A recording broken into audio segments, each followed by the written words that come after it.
Subscribe to our YouTube channel and press the bell icon to get the latest updates.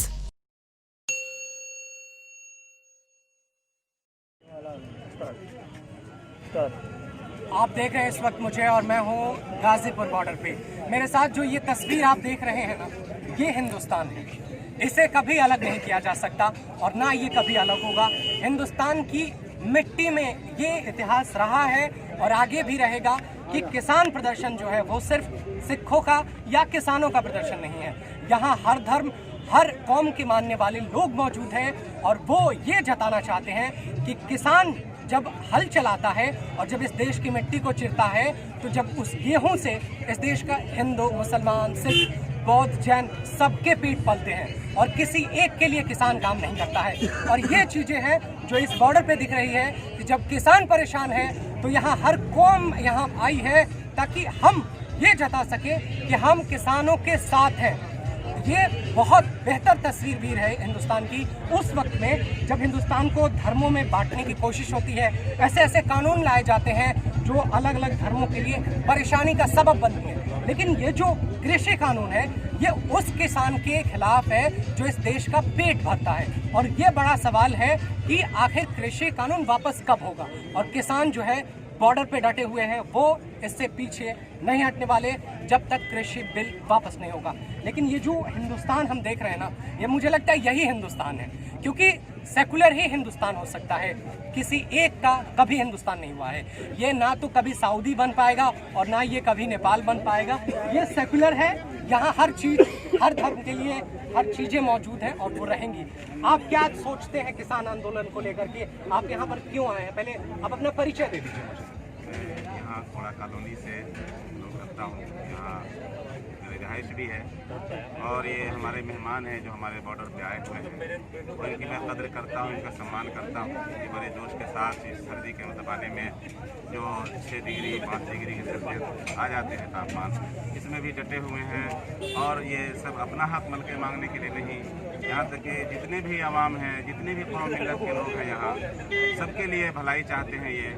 और ये ज़मीनों का सीना चीर करके और इसके अंदर मेहनत करके और इसके अंदर खाद पानी अपनी खून पसीना एक करके और ये खेतों में गल्ला उगाते हैं और उसके तहत हम सबको रोजियाँ मैसर होती हैं।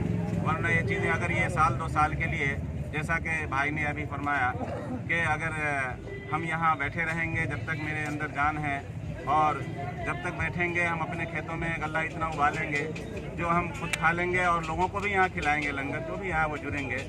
मगर ये ऐसा अगर होने लगा कुछ दिन, साल 2 साल अगर इस तरह से प्रदर्शन होते रहे, लोग खेतों को छोड़ देंगे तो फिर दाना तो आएगा ही नहीं। फिर ये 125 करोड़ जो यहाँ के वासी हैं, जो लोग हैं, बच्चे हैं, बूढ़े हैं, जवान हैं, वो फिर कहाँ से खाना खाएंगे? तो उन्हें रोजी कहाँ से मिलेगी? तो आपके हिसाब से क्या करना चाहिए आगे? करना चाहिए इसके लिए यही है कि भाई जो इन लोगों के अंदर जो मंशा है, जो ख्वाहिश है, इनकी जो जज्बात लेकर के आए हैं, उनका खास ख्याल रखना चाहिए। सिर्फ अपनी ही मनमानी नहीं करनी चाहिए। खुदा एक ही है, कोई दूसरा नहीं है। सबका मालिक एक है, सभी का ये नारा है। जितने भी कौम मिल्लत के लोग हैं यहाँ, चाहे हिंदू, मुस्लिम, सिख, ईसाई, चाहे जितने भी धर्म को मानने वाले हैं, मगर सब यही कहते हैं कि सबका मालिक एक है, यानी सबका खुदा एक ही है, एक ही पालने वाला है। तो दूसरा पालने वाला, दूसरे का हुक्म क्या चल सकता है? ये सारी हुक्म जितनी भी बादशाहत आई है इस हिंदुस्तान के अंदर, खास अपने ही मुल्क को ले लें तो सारी की सारी कानून बने हैं और ख़त्म हो गए। लेकिन एक कानून जो खुदा का है वो चलेगा और चलता रहेगा और उस पर सभी धर्मों का यकीन है नहीं कि जो कुछ भी होता है वो भगवान से ही होता है, या ईश्वर से होता है, या अल्लाह से होता है, या गॉड से होता है। इसलिए इसका खास लिहाज रखें, अपनी मनमानी नहीं करें और जल्द है नहीं, इनके जज्बात को समझते हुए और इनके जो बिल हैं, जो काले बिल लाए हुए हैं, उनको वापस लें, वरना बहुत ही बुरा होने वाला है। ये पूरा एक हिंदुस्तान बहुत खूबसूरत लगा हमें। और आप मुझे बताइए, कृषि बिल पर आपसे बहुत सारी बातें भी हुई हैं मेरी, और ये मेरा सवाल है कि कृषि प्रधानमंत्री बोल चुके हैं कि वो आइए, वो बैठकर बातें करेंगे, सड़क पे बातें नहीं करेंगे, वो बोल चुके हैं। लेकिन वो ये भी बोल चुके हैं कि वो कृषि बिल को वापस नहीं लेंगे।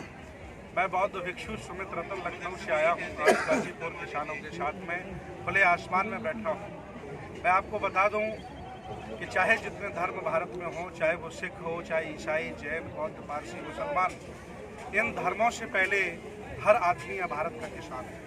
भारत कृषि प्रधान देश है और जब किसान दुखी होगा, किसान का मतलब होता है श्रम, मेहनत करने वाला जहाँ दुखी होता है वहाँ अच्छा राजा हो ही नहीं सकता है, अच्छा शासक हो ही नहीं सकता है। मैं संदेश देना चाहता हूँ भाजपा सरकार को कि जब श्रम की आप हत्या कर देंगे, आप श्रम को बदनाम कर देंगे, श्रम को मार देंगे, तो आप बताइए आप इस देश की तरक्की कैसे करेंगे। और चाहे रोडें बनाता हो, चाहे अनाज खिलाता हो और चाहे आपकी इमारतें बनाता हो, वो यहाँ का श्रमशील व्यक्ति है। और ये सरकार जानबूझ करके श्रम की हत्या कर रही है, किसानों की हत्या कर रही है। आपसे सरदार जी हम जानना चाहेंगे कि एक बात मुझे बताइए आप कि ये जो कृषि कानून है, सरकार के दावे हैं वो अपने हैं, आपके दावे अलग हैं कि आप बर्बाद हो जाएंगे या ये कानून आपको बर्बाद कर देगा। लेकिन सरकार जो कह रही है कि मंडियों को डिजिटल कर दिया जाएगा, ठीक है, जो बड़ी बड़ी कंपनियां हैं बाजार में आएंगी तो कंपटीशन बढ़ेगा, जब कंपटीशन बढ़ेगा तो आपको अच्छा दाम मिलेगा, तो फिर दिक्कत क्या है? मेरा नाम मंजीत है, मैं जिला शाहजहाँपुर से आया हूँ। दिक्कत ये है, हम लोगों ने इनकी जियो देखी, हमें मुफ्त में मिली। आज हमारा BSNL भाई जो था भाग गया, वो बिल्कुल को मुफ्त में लेने के लिए तैयार नहीं। और BSNL की जगह पे जो जियो आया, वो जियो सबसे महंगा हो गया। और कल को हमारे जब ये बीच वाले बिचौलिया चले जाएंगे, जो यहाँ से पंजाब को, हरियाणा को, कहीं पर भी धान गेहूँ लेके जाते हैं हमारे, तो रह जाएंगे बड़े बाजार। जो बड़े बाजार है वो हम लोगों को क्या देंगे वो आपको पता ही है। जो कंपनी आज दे रही है, आज आलू किसान के पास है तो 10 रुपए में, और जब आलू इनके मॉलों में चला जाएगा, इनके गोदामों में चला जाएगा, वही 40-50 रुपए में। आज मैंने मंडी में यहाँ पर पता लगाया कि यहाँ पर 40-50 रुपए में आलू यहाँ मिल, आइटम किसान का आलू वही 10 रुपए में, 8 रुपए में, और नीचे आ रहा। इन्होंने पुराना आलू बीच में छोड़ दिया, लोग पुराना खाने लगे, नया सस्ता कर दिया। अब नया आलू अपने भर लेंगे, लोग पुराना खाते रह जाएंगे, तो पुराना उससे 2-4 रुपये नीचे होगा। तो यही हाल है, जो बच्चा पैदा होने पे पता चल जाए कि घर में आग लग गई। हमारा धान 900 रुपये में, 1000 रुपये में, 1200 रुपये में बिका। हमारे आलू का रेट जब से मेरा जन्म हुआ, होश संभाली, मैंने कभी नहीं देखा कि इतना रेट हुआ हो, 40-50 रुपये में आलू खाया हो। लेकिन दुनिया तरक्की कर रही है, बदल रहे हैं, तो रेट भी बदल रहे हैं, वो अलग बात है। लेकिन मुझे आप ये बताइए कि कृषि बिल जो है, कृषि कानून बन चुका है, वो वापस नहीं दे रहे, तो आगे का रास्ता क्या निकलेगा? ऐसा क्यों नहीं होता कि कुछ कदम आप पीछे आ जाए, बीच का कोई रास्ता निकले? देखो, कमेटी हमारी है जो 13 लोग, आप राय क्या देंगे?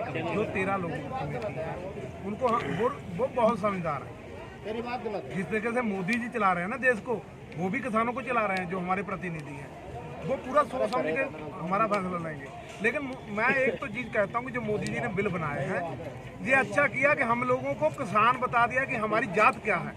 पहले कोई बताता है ये मुसलमान है, ये हिंदू है, मैं सरदार हूँ, लेकिन मुझे अरे ये भी हमारी एक ही बात है, ठीक है ना। लेकिन मैं कहता हूँ कि मुझे पता चला कि मैं किसान हूँ, लेकिन सब कोई कह रहे थे मैं चौकीदार हूँ, कोई कह रहा था मैं अन्ना हूँ। क्या आज कोई क्यों नहीं कह रहा कि मैं किसान हूँ? आज भी सबको कहना चाहिए मैं किसान हूँ। जो लोग यानी कि बिल्कुल ऐसे आदमी थे जो गंदे थे, वो भी कह रहे थे मैं अन्ना हूँ। मैं अन्ना जी को अच्छा समझता हूँ कि अन्ना जी ने पूरे देश को जगाया, लेकिन आज अन्ना जी कौन सी भारिया में घुस गए हैं? उसने अपने दांत लगवाए कि नहीं लगवाए? आए बाहर, कम से कम किसानों के लिए आज खड़े हुए तो पता चलेगा कि अन्ना जी देश के लिए आए थे। हम लोगों ने एक नारा बनाया था कि सपा को ले गया गन्ना, कांग्रेस को ले गया अन्ना। यहाँ पे आ जाओ, ठीक है ना।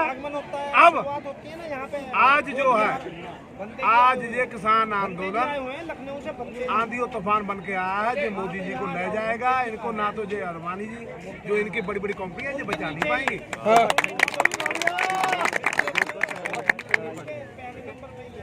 5 डिग्री सेल्सियस, 4 डिग्री सेल्सियस। हम तो ऐसे युवा हैं जो बहुत सारे लोग हैं, नौजवान हैं जो बहुत लेट से उठते हैं, बहुत सारे हैं, इतनी ठंडी में उठेगा नहीं, लेकिन बुजुर्ग हैं, 40 शहादत हो गई है। आखिर और कितने लोगों को हम खोएंगे अपने भाइयों को, अपने बुजुर्गों को? ऐसा है, हमारे लोगों की जब देश आजाद हुआ था तब भी कितने % थी आप लोगों को पता? सीधी हम लोग पीछे नहीं हटेंगे। हमारे भाई हिंदू, मुसलमान, सिख, ईसाई सब लोग हम लोग जान देना सीखे हुए देश के लिए कि आज हो जाएगी। भाई हम लोगों को मरना तो घर पे भी है, जहाँ लिखी है वहाँ वो होना। जो डर गया तो मर गया, जैसे वो कहता था गब्बर सिंह कह के गया। लेकिन हम डरेंगे नहीं, हम लोग लड़ेंगे। हम लोगों की लड़ाई शांतिपूर्ण है, शांतिपूर्ण लड़ाई हमारी चलेगी।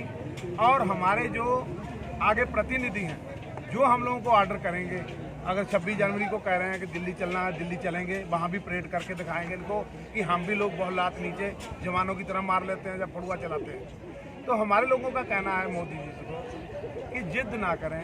जब आपको पता होगा, कहते थे पुराने ज़माना में काल पड़ा था जब दशरथ जी के, तो उन्होंने किसानों के लिए नंगे पैरों हल चलाया, ठीक है ना। लेकिन ये भी तो कह रहे हैं कि मुझे लोग गालियाँ दे रहे हैं, सारे दुखों को सहते हुए हम कानून बना रहे हैं। प्रधानमंत्री एक दिन कह रहे थे मन की बात में भी, आज तो जिक्र नहीं किए हैं, लेकिन एक दिन कह रहे थे कि मुझे बहुत गलत बातें बोली जा रही हैं, फिर भी मैं काम कर रहा हूँ। उनको वो तो अपने स्तर से बता रहे हैं, वो किसानों के हित में कर रहे हैं। लेकिन अब दिक्कत ये है ना कि आप किसान यूनियन से हैं, आप किसान यूनियन से हैं, आपकी कमेटी जो है, बहुत सारे लोग इस स्थल को संभाल रहे हैं, आयोजन को संभाल रहे हैं। लेकिन इस पर आरोप ये लग रहा है ना कि आपकी फंडिंग जो है वो दूसरे देश से हो रही है, चीन पाकिस्तान का हाथ है। बीजेपी के नेता कह रहे हैं, देश के रेल मंत्री जो है इस पर गंभीर सवाल उठा रहे हैं। आप क्या सोचते हैं? देखिए, मैं उत्तर प्रदेश से हूँ। उत्तर प्रदेश में जिला बलरामपुर तहसील बिसौली से हूँ, और जहाँ से हूँ मैं, एक हिटलर तो ऊपर बैठा है और एक हिटलर नीचे बैठा है। हम उस प्रदेश से हैं, एक हिटलर केंद्र में बैठा है और एक हिटलर राज्य में बैठा है। जब ये लोग सत्ता में आए थे तो इन्होंने इतनी अंधभक्ति, लोगों को इतना भड़का दिया, इतना भड़का दिया, तरह तरह की बातें करी, तरह तरह की बातें करी, हम उस चीज़ को समझ नहीं पाए। दूसरी बात यह है, इनके जो नेता हैं तरह तरह की बात करते हैं, इनका झूठ बोलने का पैसा बन गया, जनता को भड़काने का पैसा बन गया। अच्छा, मेरा सवाल एक और है। आप कह रहे हैं कि बीजेपी देश विरोधी काम कर रही है, सब कोई कह रहा है कि ये कानून के खिलाफ है, लेकिन जब ये चीज़ें हैं तो आखिर बीजेपी जीत कैसे जा रही है? जब देश की जनता नाराज है तो देखिए, हैदराबाद का चुनाव हुआ, बैलेट पेपर से हुआ, ईवीएम से नहीं हुआ, वहाँ बीजेपी जीत गई। कश्मीर में हुआ, वहाँ जीत गई। असम में चुनाव हुए, वहाँ जीत गई। तो आखिर जब बीजेपी जीत जा रही है तो वो तो ये भी कह रहे हैं ना कि ये जो प्रदर्शन हो रहा है इसे हाईजैक किया गया, देखिए बाकी देश के किसान जो है उनका समर्थन कर रहे हैं। तो आप क्या सोचते हैं? आप नहीं बोलिए, मैं बताऊँ आपके लिए, यही मेरा सवाल है आपसे। मैं आपको बताता हूँ, चैनल बिक सकते हैं, ठीक है, नेता बिक सकते हैं, लेकिन ये झंडा नहीं बिक सकता। अब ये सरकार में कभी नहीं आएंगे। ये लिखवा के ले लीजिए, इन्होंने बहुत गलत स्तर से किसानों से पंगा लिया है। इन्होंने ये हिटलर कानून लेके आए हैं किसानों के ऊपर। देखिए, मैं एक चीज़ और बताऊंगा, हमने पढ़ा था जब हम छोटे छोटे थे, तो हमने एक चीज़ पढ़ी थी कि भारतवर्ष है, ठीक है। हम ये तो जानते थे कि हिंदू मुसलमान होते हैं, लेकिन इस चीज़ का व्याख्यान हमने कभी करके नहीं देखा। आज हमारी पैदा होने वाली पीढ़ी ये जानती है कि ये मुसलमान है, इनसे दूर रहना है। इन्होंने ऐसी सांप्रदायिकता हमारे बीच में फैला दी, ऐसा जहर हमारे बीच में बोला, इन्होंने हमें अलग करके शासन किया है। और आज देख लीजिए, आप सब देख रहे हैं, एक जगह बैठे हैं और इन्होंने हमसे पंगा लिया है। और हमारी ताकत इनको इतना सबक सिखा देगी कि ना ये दिल्ली में रहेंगे ना राज्यों में रहेंगे, ये खो जाएंगे जैसे कांग्रेस खो गई है, वैसे बीजेपी का नामो निशान बढ़ाएगा। इन्होंने इस झंडे से पंगा लिया है। जो पढ़ाई थी वो हिंदू मुसलमान की थी, लेकिन पेपर देने में किसान आ गया। जब पेपर का समय आया तो किसान आ गया। हिंदू मुसलमान की पढ़ाई थी। जो फंडिंग बता रहे हो आप, हम लोग जो हैं अपना अपना राशन 6 महीने का लेके आए, बोरियां आटे की आप लोगों को उतारते दिखाया गया। मोदी जी कुछ हमारे भाई लोग जो हैं वो चंदा इकट्ठा करके गांव-गांव से वो पानी पहुंचा रहे हैं, रजाइयाँ बचा रहे हैं, ठंड में हर तरीके की सहायता हो रही है। क्या अगर ऐसा कुछ हो रहा है, जैसे इलाहाबाद में जहाँ हरिद्वार में मेला लग जाए या कहीं पर, जब वहाँ पर लोग करोड़ों का खर्च वहाँ पर चल जाता है, तो क्या ये भी एक मेला है किसानों का? अगर इसमें इतना श्रद्धा भाव लोगों में है सेवा करने की, तो इनके पेट में दर्द क्यों हो रहा? जब कोरोना आया था तो इनको फंडिंग जो हुई थी वो कहाँ चली गई? वो भी बताते कि सरकारी फंड बताया गया, वो प्राइवेट में चला गया सारा। वो पीएम वाला वो भी एक कंपनी प्राइवेट थी, सरकार वाले में तो गया ही नहीं। तो आज जो सरकारी चीज़ें हैं इन्होंने बेच दी, प्राइवेट कर दी। भाई हम इनसे पूछना चाहते हैं, तुमने अपने मन से हवाई अड्डा भेज दिए, आपने ट्रेनें भेज दी, किसान चुप रहा, जीएसटी लगा दी, किसान चुप रहा। लेकिन प्राइवेट हो जाएगा तो वो कह रहे कंपटीशन होगा, उसमें आपका दाम और महंगा बिकेगा। महंगा तो बिकेगा, लेकिन जो गरीब आदमी चला जाता था पंजाब, उत्तर प्रदेश का या कहीं का पंजाब चला जाता काम करने को, मुंबई चला जाता था, लेकिन वो उतना किराया इनके लिए कहाँ से लाएगा? प्राइवेट बसों का किराया क्या है, सरकारी का क्या है? सरकारी का जब किराया बढ़ता लोग चिल्लाने लग जाते हैं। जब डीजल बढ़ता था, पेट्रोल बढ़ता था, गैस सिलेंडर बढ़ता था, तब ये लोग अपने गैस सिलेंडर खपड़ी पे उठा उठा घूम रहे थे। बाबा रामदेव कहते थे क्या इतने वाला तेल चाहिए या इतने वाला चाहिए? तो आज तेल की आज क्यों नहीं रामदेव बोलता? अब अपनी डेढ़ आंख कहाँ ले घूम रहे हैं वो भी? आप पेट हला हला के लोगों को बताएं पूरी बात कि हम लोग तो ये कहते हैं हम किसान हैं। किसान मोदी जी को सब गलत बोलते हैं, सब गालियाँ देते हैं। हम मोदी जी को हाथ जोड़ के कहते हैं कि बिल वापस लेने। क्या जो सही बोलता है उसकी आवाज़ भी नहीं उनके पास जाती, गलत वाली जाती है। ये तो लोग ऐसे देख रहे हैं जिस तरीके से कुत्ता प्लेट की ओर देख रहा कि कब झूठी प्लेट नीचे रखी जाए मैं चाटूं। और कुछ लोग ऐसे हैं, हम लोगों पे ऐसे कैमरा लगाए कि जो गलत बोले वो हम दिखाएं, सही बोल रहे हैं। ये बहुत बड़ी समस्या है जो अभी बता रहे थे आप कि किसानों के प्रदर्शन को भी दो तरीके से दिखाया जा रहा है। एक तो किसानों की परेशानियों को दिखाया जा रहा है और दूसरी तरफ जो है इसमें अलग अलग अफवाहों को, गलत बातों को छेड़ा जा रहा है, वो अलग बात है। लेकिन अब देखना होगा कि इस किसान प्रदर्शन को आखिर कब तक अपनी मंजिल मिलती है। फिलहाल मेरे साथ बने रहिए गाजीपुर बॉर्डर से।